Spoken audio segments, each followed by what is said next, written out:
இந்த பரீட்சை வந்து மிக சிறிய பிள்ளைகள் பங்கேற்கக்கூடிய ஒரு தரம் 5 என்று சொல்லுகின்ற பொழுது சிறிய பிள்ளைகள்.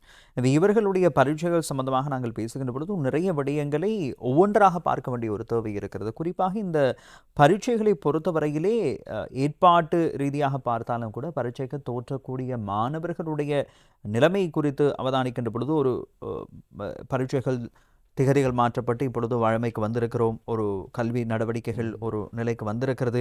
எனவே ஏற்கனவே சில விடயங்கள் தெரிவிக்கப்பட்டிருந்தது. மாணவர்களுக்கு இந்த கால தாமதம் அல்லது உரிய காலம் கிடைத்திருக்கிறதா என்ற கேள்விகள் பல தொடர்ந்திருந்தன.